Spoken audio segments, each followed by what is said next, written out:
I'm a feminist, but... Hello, Auckland! We're back! Fairly dark days in lockdown. We didn't think we'd be back, but we're back. And I'm a feminist, but today, when I was on the plane from Christchurch to Auckland, I was reading a very important new feminist book called Hotbed, about this extremely radical feminist group in New York, and they were all into free love and radical overthrowing. It's absolutely amazing, all their friendships. You've got to read it. But I kept getting distracted because I've really seriously been going for the hand cream, and I've knocked, I reckon, 10 to 15 years off my hands. Like, I just can't get enough of them. They're so smooth. It was dehydration. That's all it was. And if anyone wants to know, the trick is, it's twice a day with an ordinary hand cream and a drop of oil. You know the oil you put on your face? Has anyone got face oil? It's just a drop on the back of each hand, and then you work it in very slowly. You too can have the hands of a 12-year-old. I can't really tell you what happens past chapter 1 of Hotbed. Because I keep just, like Narcissus, I keep just going, oh my God, look at them, they're beautiful. And I also have a very, very sweet manicure at the moment going on. And I'm in love with my own hands.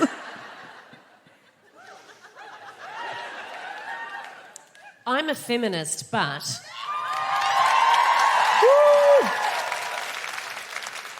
I was pretty excited about coming back to Auckland and coming back to the Bruce Mason, but the time I got the most excited this afternoon was when they brought me an iron. And then I got even more excited because Grace needed to use the iron and she let me iron her shirt. It's just soothing, all right? It's soothing. I mean, he was just so quick to offer to iron for other people. There was a 1950s housewife vibe about it that bordered on kink. All right, well, I think I'm learning something about myself. Look, there's not a wrinkle on those. Those look as smooth as my hands. These trousers are my favourite trousers, and they are called my I have a message for the king pants. If you're listening at home, they're pinstripe pantaloons with spats and a waistcoat. I could fit a possum in both pockets. You know, you can get into a lot of trouble for doing that. Coming from Australia to New Zealand with a possum in your pants. There's no need to bring any. They're all here. So maybe whip one back. I am a feminist, but I have a deep love and respect for our cultural markings, obviously. And I still went and got a drunken tattoo of a small horse on the side of my hip on a Sunday morning at 10 o'clock.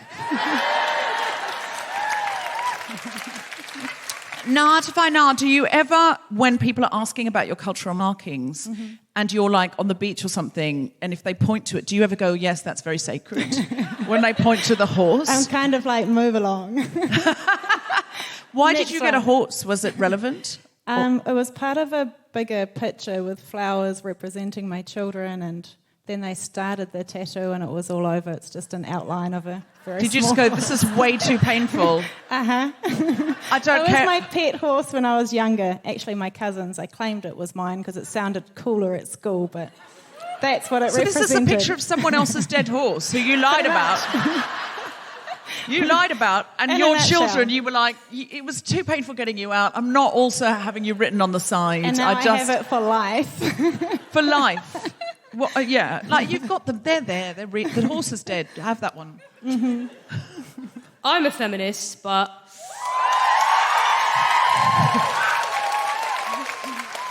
I was recently rocking out to Avril Lavigne's 2002 magnum opus Skater Boy. Yeah, you are. And I realised, probably for the first time in my life, when I was actually listening to the lyrics, that it is Auckland. It's not a feminist text. Right from she had a pretty face, but her head was up in space, through to sorry girl, but you missed out. Well, tough luck, that boy's mine now. There is no fucking sisterhood in that song. And I'm a feminist, but still a banger, isn't it? No. Grace, in her defence, it's complicated. It's very complicated. What era Avril Lavigne were you? I was all-consuming crush on her for the entire of Year 11 era. Yeah. What era was that? Was that the It's Complicated era? Oh, yeah. We're pretty much the same age. So, yeah. You know, when you say we're pretty much... I thought that would be enough for us to be married, but it isn't yet. I don't know. Listen, we live in hope. If Taylor Swift says no, Avril's the backup. I'll open with that. Are we ready to start the show? Then welcome to the Guilty Feminist. A big round of applause for Cal Wilson, Nya Atafai Nya, and Grace Petrie. 3 incredible women you'll be seeing a lot more of tonight, as well as our wonderful local Auckland guest. I've never finished in time with the music before like that. That is just... Normally there's a bit more music, and then I just have to be like... Na, na, na, na, na, na, na. You know, I have to admit this to you now, our flight got cancelled, and they said it's a 15-hour drive with a 3-hour ferry from Christchurch. Because I said, let's just drive. New Zealand's not that big, I said. They said, you're wrong. I went, how long can it be? They said 15 hours with a 3-hour ferry. They said it's impossible to get there. And we were like figuring out, can we fly to Hamilton and drive? Can we fly to Tauranga and drive? We were working out all of the things, and it just seemed impossible. And I was like, we can't let Auckland down. They're so excited. Also, I've got family here. Some of them are coming in from other places. I was like, what are we going to do? Like it's going to be impossible to get here. And I said to Michael, our tour manager, I'm lucky. And I feel like if we just go to the airport and just demand to get on a plane with the power of feminism, we just look the patriarchal airport in the eye and say, we have feminism to do in Auckland. They will just let us on a plane. And do you know they did? Yeah. We had 4 hours sleep because we had to get up like super early to make this happen. We just had to camp out. As soon as the airport was open, we were in it. And we were just there. And Grace Petrie, she just put her guitar down like that and went, I've got songs to sing in Auckland. I've got songs of fury and demands. I've got demands for the world to be better in song. I've got 4 choruses. The audience are going to sing along. And they were like, oh, all right. And they said, there's a few, like, airline staff. You know when airline staff hitch rides on planes for free? They were like, we're bumping them. So if you had any friends that were meant to be here tonight because they work for Air New Zealand, that's probably those empty chairs there. Seems to be a full house, except for a couple of chairs here and there. That's Air New Zealand staff. We personally saw them off. We asked to see which ones they were, and we were like, yeah, you're not going. It's us. It's us. So we're so thrilled to be here. We got here, the hotel let us in early, so we had a nap. We've had an afternoon nap, and I've had 2 sugar-free Red Bulls, so I could not be more up for this. I genuinely thought we might not be here. I was like, there must be a way. And Michael was like, I don't think there is. They don't let us on this plane. There isn't a way. There just isn't a way. And I was like, oh my God, imagine telling Auckland of all places, because you're always the loudest New Zealand audience, apart from Wellington, but there's so many of them. Yeah, are you cheering for Wellington? No. People in the front row physically said no. Not just not cheered for Wellington. No, we are not cheering for Wellington. We will never cheer for Wellington. We will not cheer for even the feminists in Wellington will not get a cheer from us. Do you hate Wellington? No. You do. Okay. Do Auckland have a rivalry with anyone? No. Too charming. New Zealanders, charming. In Australia, if you ask any Australian city, who do you hate, there will be a number of suggestions. It's just because everyone hates you. Oh, everyone hates Auckland. Oh, so you do have nemesis, but you're trying to win them over with charm and kindness, and it isn't working. Listen, Auckland, I think you're wonderful. I always love coming here. And what I would like to know from you is, have you been doing anything feminist since I saw you last? Because I haven't been here for 2.5 years. So we'd always come every year, right? And sometimes we came twice a year. And suddenly we couldn't come at all. Because of, I don't know if you heard, in London we had a global pandemic. And so we were not allowed to travel. We were locked down for so long. And you started the whole lockdown. When you were the last place we came to, we went New Zealand in February. And we got on a plane home and we had no idea that we would then be locked down and never be... we were planning on coming back later that year. So this is just really wonderful and special that we're finally here. So what I'm asking for, Auckland, is an act of feminism that will intimidate nobody. I'm looking for something so lowly that everybody else in this room goes, oh, I can do better than that. I want an encouraging act of feminism. And he went, yes. I've started sleeping with someone and not shaved my legs to impress them. I've started... Right? Now, Auckland, you've understood the assignment there. So what was your name? Amy said, I've started sleeping with someone and I have not shaved my legs to impress him. To impress him. Thank you. Thank you, Amy.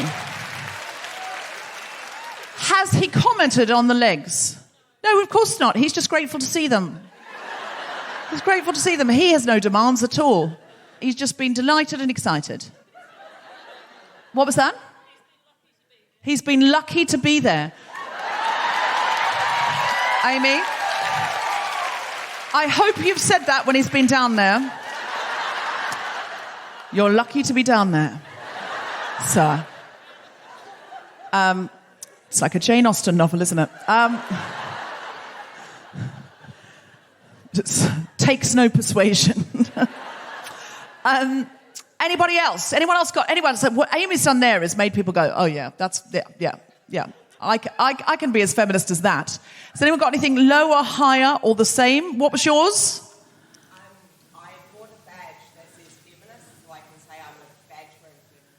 Oh, I bought a badge that said feminist, so I can say I'm a badge-wearing feminist. Or a card-carrying feminist. We could make little cards, couldn't we? Badge-wearing feminist. Excellent. Are you wearing it tonight? Okay. So you planned to wear it tonight but failed. Even less intimidating. Even less intimidating for the others. Others are like, she's not even wearing the badge. She's left it at home. Anybody else? Yes, what's yours? I'm an English teacher. I haven't taught anything by white men all year. An English teacher, and you've taught nothing from white men all year.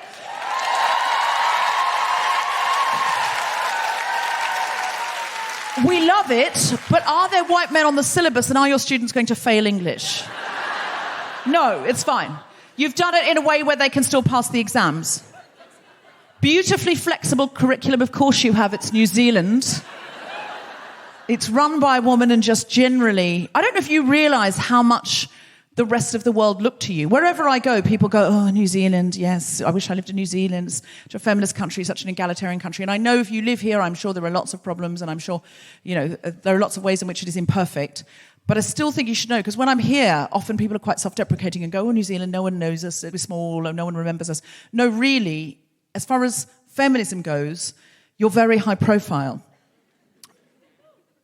But because you're women, you're very self-deprecating about it. You don't realise. You go, I'm sure that's not true. And it is. Anyone else got anything else? Yes?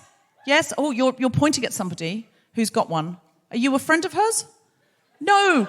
That's so sisterly, isn't it? Just she's pointing at a stranger going, she was trying to say something. I don't know her, but I feel that she should be pushed forward by a woman. There's a woman behind a woman there. That's wonderful. You should know each other and be friends. What's your name? Claire. And what's your name? Who put her forward? Anita. Anita and Claire. You should meet at interval and be friends. Because Anita's got your back, Claire, literally. Absolutely. They've done a little fist bump. Claire, tell me yours. Strongly worded letters. I'm just going to repeat after you so they can hear. So I wrote a very strongly worded letter, Claire said. In support of the complaint against the transphobic copy. in support of a complaint against a transphobic colleague. So you wrote a strongly worded letter. Okay, Claire has raised the bar a bit there, hasn't she? Because she's not left a badge at home or failed to remember to bring a razor into the shower every time and then thought, oh, I can't be asked now, I can't get it out of the packet. She's done an action there. Anybody else? Anybody else? You can go higher now if you want. We're easing in. Anyone got one? Yes? I have been sharing 28-ish days later podcast with all my female and male friends. You've been sharing 28 days later, which is a... 28-ish days later, which is a feminist podcast? A menstrual... Oh, 28 days later. It's a superb menstrual feminist podcast. You've been sharing that with all of your male friends. Okay, just on a point of information, have you also been sharing The Guilty Feminist with those friends? Because as much as I love someone else's podcast, which I'm sure is wonderful, we should all listen to it. We should also all subscribe and rate and review The Guilty Feminist. Give it 5 stars. But I will listen to that. 28-ish days later. So they understand more about menstruation. The menstrual cycle as a whole. The wonder of it. I don't love it. I've never loved it. But I'm sure it is magical and scientific. But it's also a pain, isn't it? It's ups as well as downs. What are the ups of the menstrual cycle, just to be... I've never discovered an up. It's the top bit. It's the first phase. It's the follicular phase. So the first phase is called the molecular phase. Vernacular. The vehicular phase. The licular phase? I mean, it's probably the safest phase for that activity. That's a very rude joke, isn't it? What's that? Keep it in your pants. I don't have a lot of choice. So the first phase, what? You feel fantastic. You got the energy. Makes you ambitious. Makes you what? Makes you hot, and it makes you say yes, please. Listen, just give us a cheer if you think you're in your licular phase right now. Yes, please. Yes, please. Okay, Auckland, you are on fire. Has anyone got anything that they need help with? Anything feminist they need help with? So is it a local Auckland feminist, or you don't have to be from Auckland, you might all be from Auckland. Give us a cheer if you are from Auckland. Give us a cheer if you're from not Auckland. Where are you from? Aaron. Where are they from? Island. Oh, thank you. But you haven't come specially tonight from Ireland, have you? You just you're randomly from Ireland, but you're in Auckland anyway, yeah? Yeah, I live here. You live here? Yeah, okay. So, yay, and thank you. I'm thrilled. Has anyone come tonight from a place that is in Auckland? Yes. The Bay of Islands. 4 hours. Can anyone do better than 4 hours away? Yes. Taranaki. How many hours is Taranaki? 5 hours. Do we have any advances on 5 hours? Any advances on 5 hours? Is 5 hours the longest? Where? Dunedin. How many hours is Dunedin? Too many. Are you staying the night? Is that funny because you would have to stay the night? Yeah. I thought it was probably a good gag, but I wasn't sure. You never know until you get the laugh. I'm not really sure on New Zealand geography, but Dunedin sounds like... Do you go skiing in Dunedin? No. Sorry? Oh, it's further south than Christchurch. You know we were doing Christchurch. Could have just gone to there. No. Okay. So has anyone got anything that they need help with from Taranaki, Dunedin, Auckland. I mean, in Auckland, you've probably got the biggest, group of local people who will activate. Anyone got anything they're doing that they need us to know about, that you either need money for, volunteers for? Anyone doing anything? Yes? And what's your name? Michelle. Big round of applause for Michelle. There's a petition, if you're on LinkedIn in particular, called Mind the Gap, which is about not only gender pay gap, but also non-Caucasian people pay gap. And the latest stats are that COVID has set the gender pay gap back 30 years. And in New Zealand, we don't have compulsory reporting of gender pay disparities.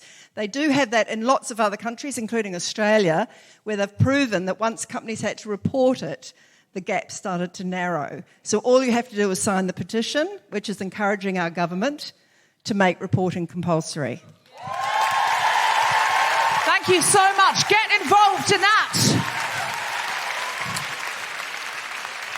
So everyone can do that tonight. It's the Mind the Gap petition. If you're on LinkedIn, it's easy. If you're not on LinkedIn, Google it and see if find a way to find it. Or briefly join LinkedIn just to sign it and then immediately leave. Because honestly, I left LinkedIn once and I just missed the good times so much. I just was back. I was like, I can't resist.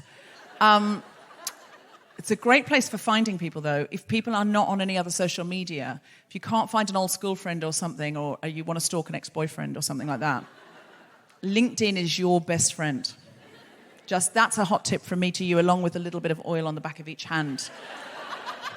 The hands of a 12-year-old. Look at that. Look at that. Look at that. Look at that.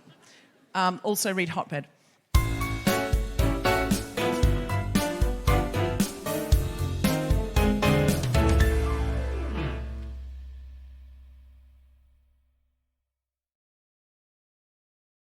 I'm going to ask you, Auckland, if you would like... I did Radio New Zealand recently, which was lovely. Very nice, very nice. If you would like this show to be like a sort of charming tea time, 3 o'clock in the afternoon Radio New Zealand show, where you just wryly smile at some things and you go, that's a good point. That's interesting. And you make a cup of tea and you think, yes, that's very jolly. And you go out to use the loo. You don't pause it. You just come back and you go, I've got the idea. Then when I put my hand here, we're going to do it like a clapometer. You're going to clap there. That's if you wanted to be Radio New Zealand at 3 o'clock in the afternoon. If you would like it to be a sort of really fabulous night out in the pub where we're like, yeah, we're all going to be together and enjoy being right together, you're going to clap when we get to there. If you would like it to be more like a revolution such that if we were to reveal behind that curtain we had the patriarchy captive... And then we built a bonfire and said... And then we danced around it naked. And it's just heated into an orgy. Listen, that is a feminist idea because Gloria Steinem says if you want to have fun and sex and laughter and dancing after the revolution, you've got to have fun and sex and dancing and laughter during the revolution, right? So if you'd like it to be charming feminist afternoon, clap now. Oh, some people have clapped for that. Some people have gone, yes, that's what I've come for. I didn't say anything about an orgy on the website. Some people have clapped there, and that's fair enough. That's fair enough. You don't put options on the card you don't want people to tick. Okay, so 3 o'clock in the afternoon, radio show. And then more of a fun night in the pub, screw the patriarchy. Revolution teacher and an orgy! Auckland, you are up for some fun. Are you ready to see some stand-up comedy? Then please welcome to the stage your countrywoman and one of my very favourites, the incredible Cal Wilson!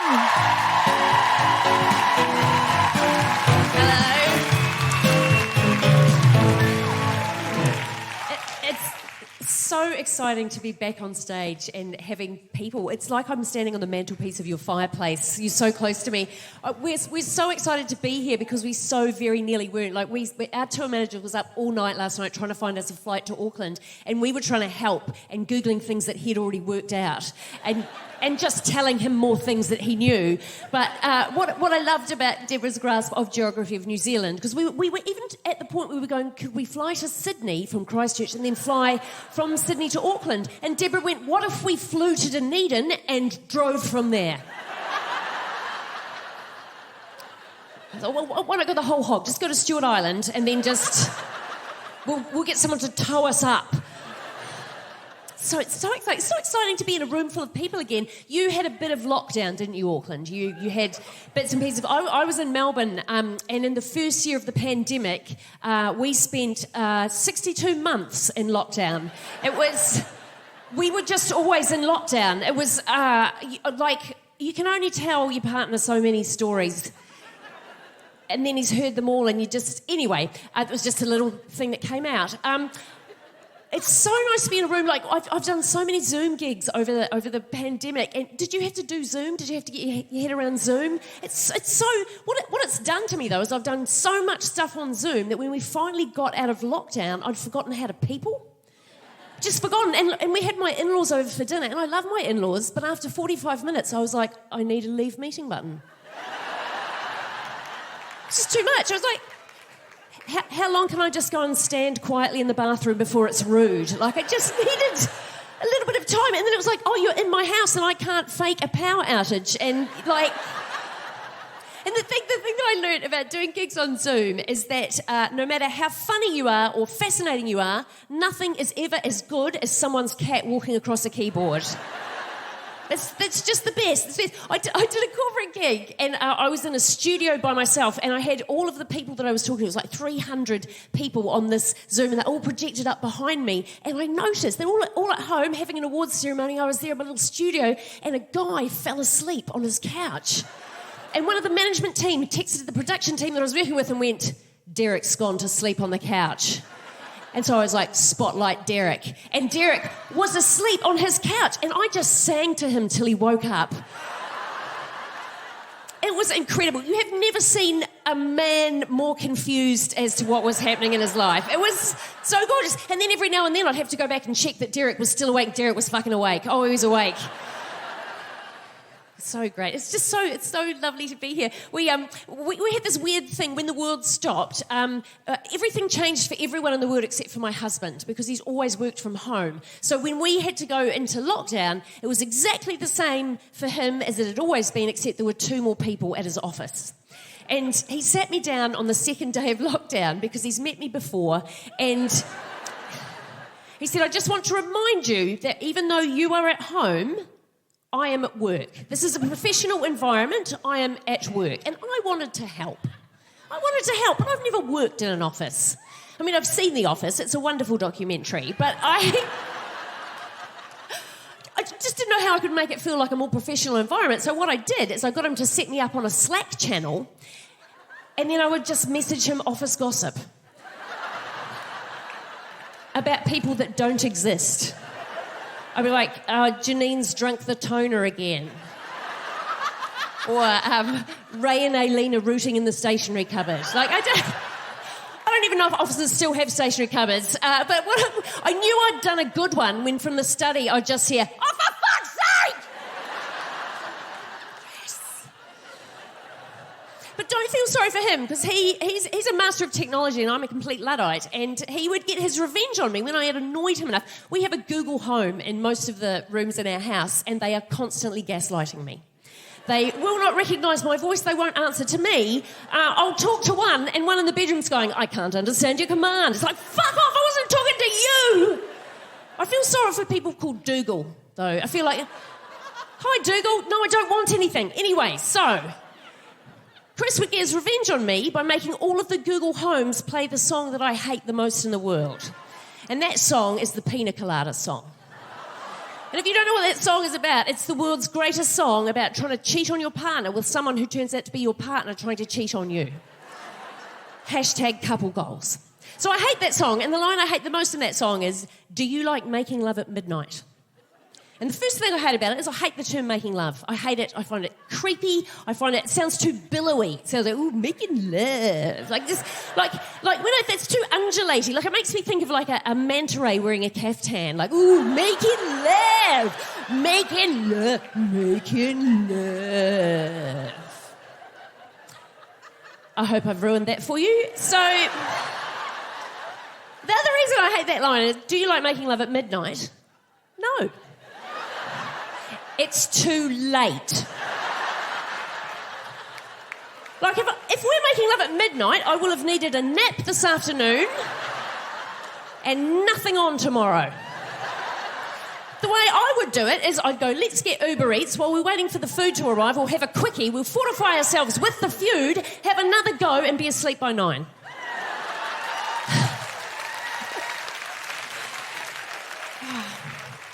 I feel old when I say things like that. And also when I go, oh gosh, they look cold, when you see a girl in front of a nightclub, you're like, where's her keys? Where does she keep her keys? I'm just worried about how she's going to get home.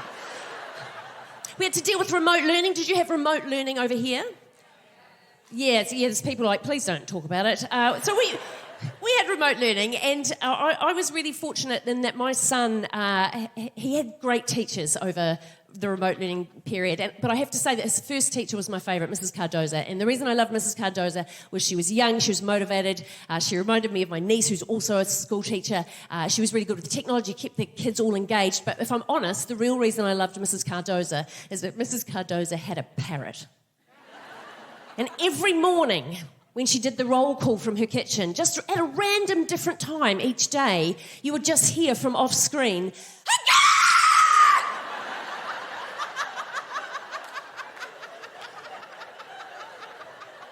and every morning I'd be like, yep, same here, parrot, same. I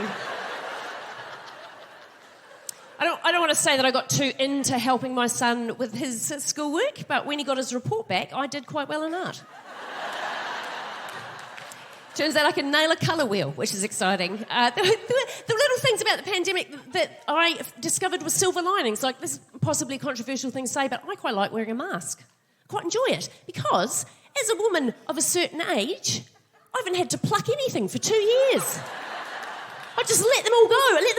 Like my chin was like the fly strips in a fish and chip shop doorway. Just...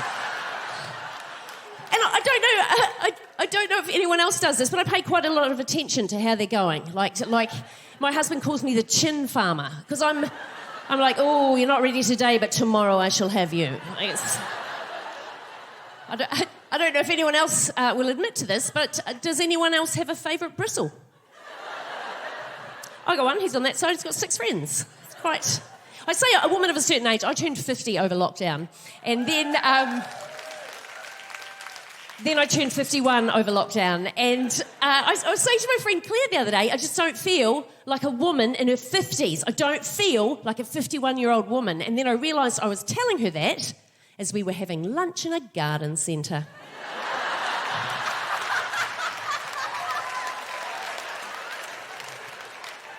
The coffee's shit, but the roses are lovely. They're so lovely, so lovely. And I've started to hit the age where you start talking about menopause, and menopause is quite a confronting word for people. I feel like people, like, you can feel sphincters like closing amongst the men in the audience. Like when you say menopause too many times, I feel it's like when you're a kid, if you say Bloody Mary 5 times, she'll appear. I feel if I say menopause 5 times, I'll never see Bloody Mary again. And the thing that I'm supposedly experiencing is perimenopause, which is it's like the trailer for menopause. So it's like they're coming up this summer, you're like, oh, I won't have that. And be like, you're fucking getting it. So what I am intrigued by with menopause is that a lot of my friends are the same age, and because we've known each other forever, we have conversations about menopause that are very blunt. And so I had a Zoom call with friends in New Zealand, and there was 4 of us on the call, and this is how the call started. Do you smell weird now? And I was like, yes, I do. I smell weird. I smell different to how, like, I don't recognise myself. I went to the Apple shop to get a new phone, and the guy that was helping me was lovely young guy in his mid-20s. But while we were doing the transaction, I was like, oh, gosh, he really needs to do something about that terrible body odour. And then I walked out of the shop, and it came with me, and it was me! It was me. And I was like, now I realise why he's uncomfortable, because I smell like manure. Like, it was just... On the Zoom call, we're talking about what else. Like, another friend goes, I can't sleep. I've got terrible insomnia. And we're like, oh, yeah, my God, I can't sleep.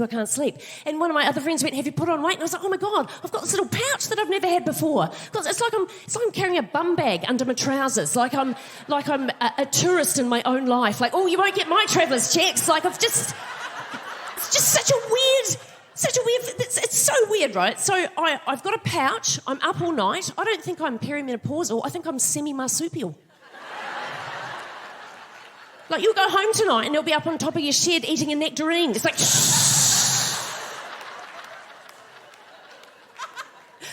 Oh, we're so excited to be here. Thank you for having us, Auckland. We're thrilled to be with you. I'm going to hand you back over to that other chick that we quite like.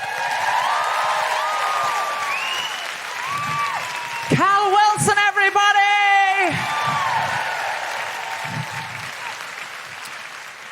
She's an absolute phenomenon. Auckland, anybody want to tell us about anything else before I bring my next guest on? Has anyone got an act of feminism, large, small, or anything they need money for? Yes.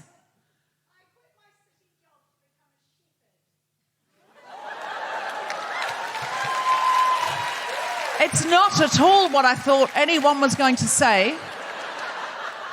You quit your city job to become a shepherd. A shepherd? Like while shepherds watch their flocks at night. Like in the Bible. I know there's lots of sheep in New Zealand. There must be contemporary shepherds, but you don't think about that, do you, really? I don't spend a lot of time thinking about shepherds. Any wise women in? We could have a nativity. Tell us more about that. Can you get to the stage so we can hear about this properly? I don't think... I might never have a shepherd in the audience again. I don't want to waste this opportunity by having a shout from a distance. I feel like I need to see her in real life. I like that she didn't say shepherdess, because it's like when people call me a comedienne. It's like lawyerette. There's no need. Excellent. Hello. Welcome. Do you mind just popping the house lights up a tiny bit? Super, just so we can see. What's your name? Freya. Freya, hello. And do you know what? If I had to guess how a shepherd would be dressed, there is something of the fringes that suggests shepherd, but you're a shepherd in silver high heels, which I love. Okay, so Freya, just tell us a little bit about how you become a shepherd. So in February last year, I rode my horse around the East Cape of New Zealand for 3 weeks, and I rode onto a station for the first time in my life. A station's a big farm. I'm from Australia, and originally there was movement at the station, for the word had passed around that the colt from regret had got away. It's the most famous Australian poem. So if you're listening internationally, you don't know, it's like a big sheep farm or a big horse farm or a big farm. So I rode onto a station and it blew my mind. It was amazing. And the station manager asked me if I wanted to go mustering. And I said, sure. What's mustering? So the next morning I was out on my horse at about 5:30 in the morning with dogs on the hill moving sheep around. And I thought, this is incredible. So I came back to Auckland and I Googled what is a shepherd, because I didn't know what a shepherd was. And then I wrote myself a little list of what I thought a shepherd would do, and one of the things was shearing sheep. So I enrolled in a sheep shearing course at Taratahi. You can go, anyone can go. It's free to learn to shear sheep in New Zealand. They give you food and accommodation for a week. That's peak New Zealand, isn't it? Government-sponsored food and accommodation for a week to learn how to shear a sheep. And when I got to sheep shearing school, I realised I had never touched a sheep before. An adult sheep, as I would call them. And so I learnt to shear adult sheep. And then I just started to harass any person that I saw that looked like they were a farmer and asked them to teach me things. Learnt how to kill sheep and... Okay, we had a vegan episode last night. two like ethical feminists who link animal rights to all human rights and female rights in general. So this may have taken a turn.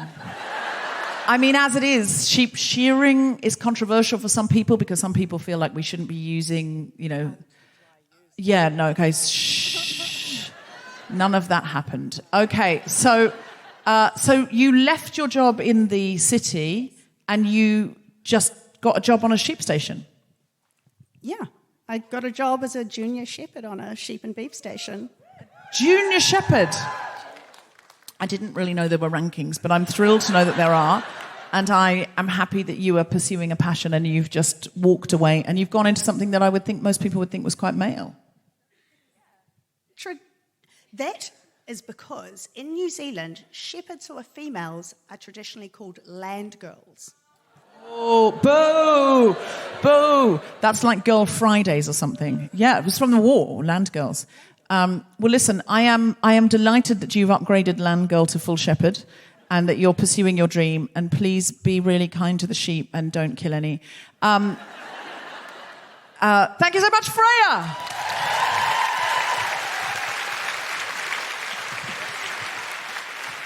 Getting down is always more delicate than getting up. All right. Our next guest is here to recite some of her poetry. We really feel privileged to have her. She's living out her childhood dream of being a mama to 3 Māori children.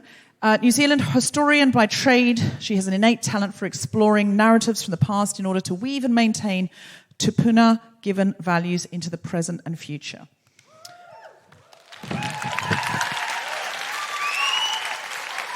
She has dedicated her adult life towards healing familial ties and prioritising her family's needs over and above the allure of box ticking for social acceptance and or conformity. She lives for the day when the term uplifted Māori babies no longer exists, and that, in her words, our men and women are no longer incarcerated, as jails has been replaced with restorative justice. Housing is a birthright and not a luxury. The position of mama is elevated in society above all else. And best of all, the Māori are once again thriving land guardians in the one corner of the world that is uniquely ours to call home.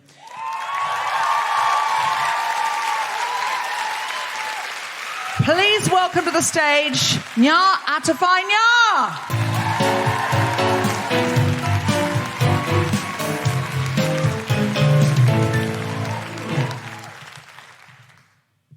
Just check it's working. I te tuatahi ka mihi kia rātou I whetūrangitea, kia rātou I takahi I tēnei ara o te rota, kia tau mai te au I tēnei pō ki roto I a koe e Ngāti Whātua, ki ngā manaakitanga o Aotearoa, kia ai o te ao. Kia ora koutou, ko ngā tawhainga tōku ingoa, he uri tēnei no Kotiana, Airani, Ngāti Hine me Ngāpuhi, ka noho ai tēnei wairaro I te waunui, o tāne I Waitākiri. Good evening, everybody. My name is Ngā Atawhainga. I'm of kia ora, I'm of Irish, Scottish descent on my father's side, and on my mother's side, Ngāti Hine and Ngāpuhi, proud. Currently living in the beautiful bushes of Waitākiri. I have a small disclaimer in that I would have loved to have written a piece specific for this show, but instead I've had to trawl back through the archives. It's been a good 2 years since I wrote anything or did any stand-up poetry, but somebody somewhere had some very deep faith and belief in me and asked me to be here tonight. So I have some notes that are on my phone, and I'll be using my phone to read to you tonight, but hopefully the message is still conveyed. Thank you very much.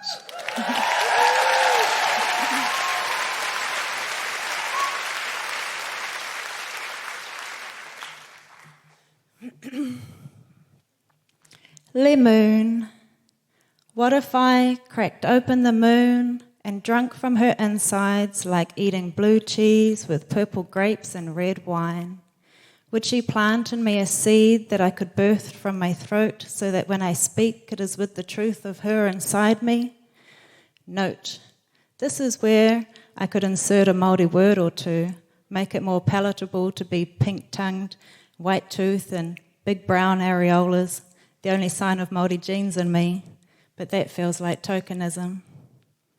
I've asked the moon many times to take my blood. I lay in my oversized jacket, naked underneath, and I huddled in the heavy rain for 5 hours at the back of our rental house in Tāmaki, lying on my side, drenched and cold in all the spaces between my bones and sinew and veins. But all I got by way of answer was more rain and more cold, and then I got bored and wanted a hot shower in bed. So I went back inside and poured me a wine and ate the grapes that tasted like Rona's tears, disguising it with the blue cheese that tasted like Rona's screams. Tukwa! She had screamed. Let me go! Let me go! Let me go! Hene Marama held her tight regardless. I can only dream how it feels to be held so tight. Tears roll down my cheeks. Would I rather be snatched in violence and immortalized with fear in the face of a possessive, wrathful moon, than remain here wondering the shadows of someone else's dream, looking for the warmth of sun rays that fall all around me, it seems, but never quite on me? I gave it some more thought and decided that I too want to be snatched like Rona and held tight, moake, ake, ake tonu atu, forever and ever and ever. Le Moon is what I call her, but it is Rona that reminds me how important representation truly is. Hene marama, hene marama, hene marama. Our atua Māori live on through each of us, and that is the pip of truth I swallowed into the sorrowful garden of my womb that night, imagining it would blossom one day through the birthing canal of my descendants.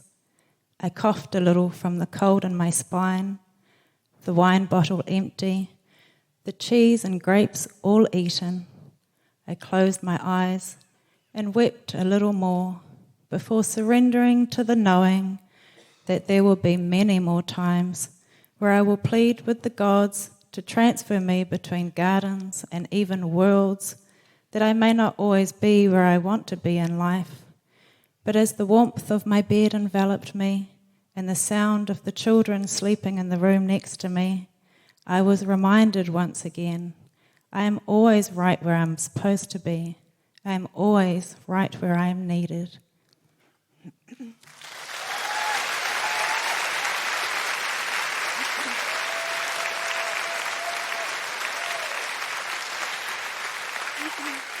Nah to find now, everybody. Thank you so much. Is there anywhere we can buy your poetry, see you perform, anything we can help you with, support you on? I'm a bit of a closet poet at the moment. As I say, I haven't written in 2 years, but I am in a transition phase, and I think following this night, after a good boot up the bum from Shane at the New Zealand Poets Society, I'll be doing more to get my work out there. Wonderful. We'll put your name and a link to anything else you're doing or anything you want us to look at in the show notes. Thank you so much. It's been really wonderful to have you. Ngā te whainau, everybody.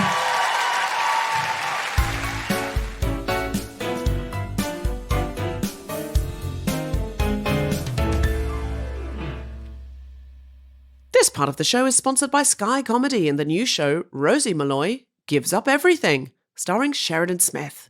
With me to talk about it is Guilty Feminist favourite Sarah Barron. Hi, Sarah. Hi, Deborah. Thanks for having me. So episode 1 starts with Rosie waking up in hospital, realising that her many and various addictions are booze, caffeine, Xanax, chocolate orange. The list is endless. I can relate to certainly enjoying a few of those. Okay.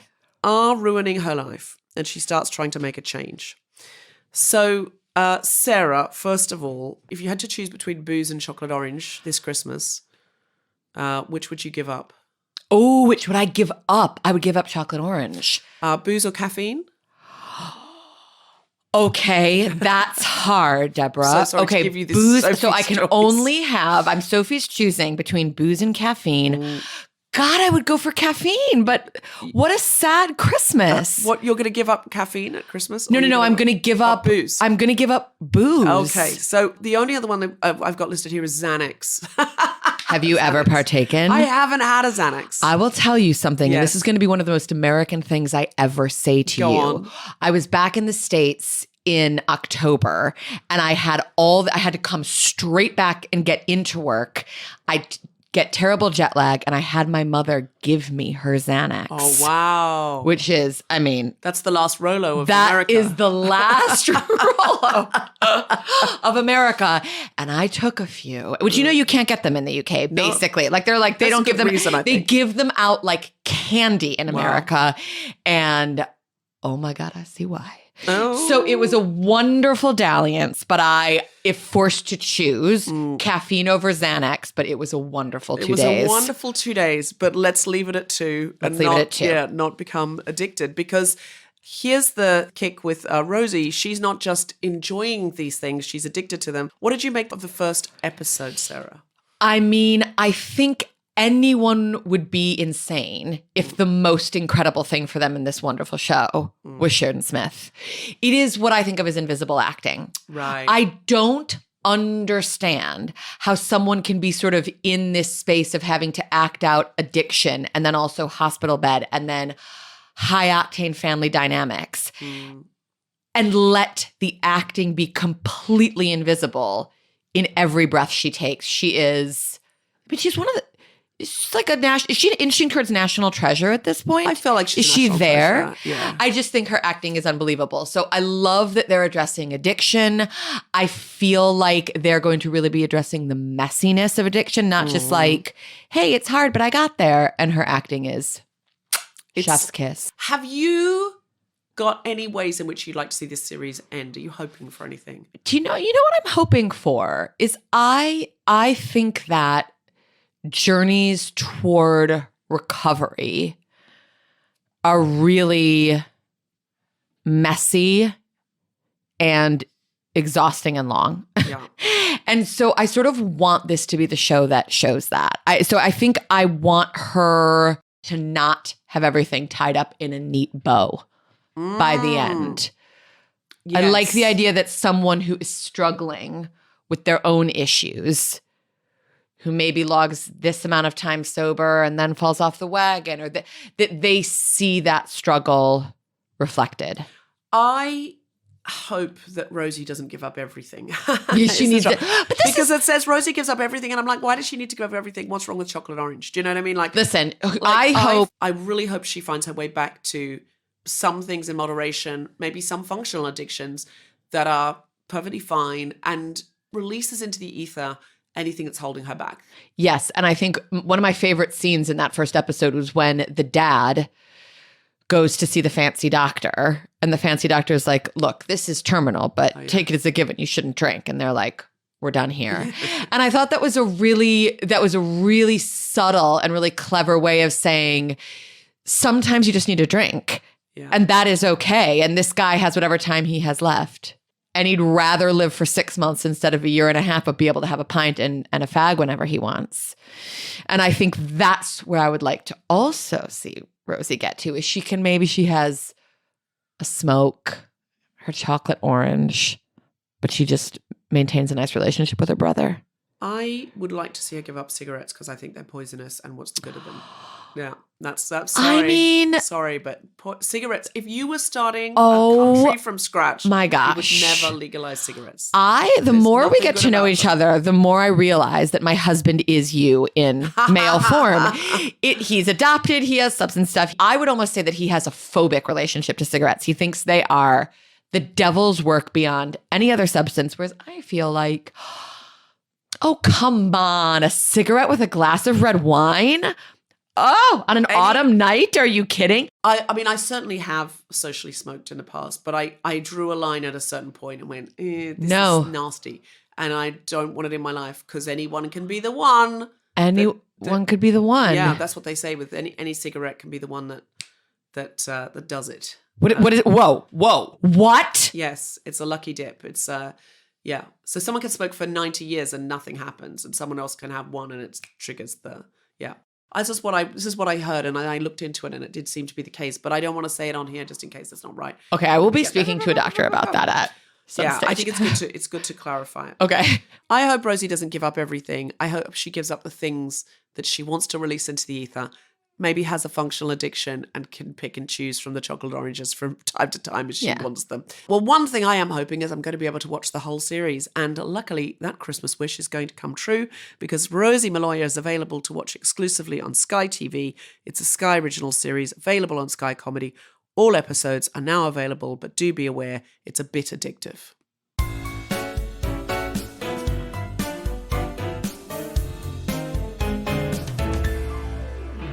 So that was the first half. Join us for part 2, which should be in your feed right now.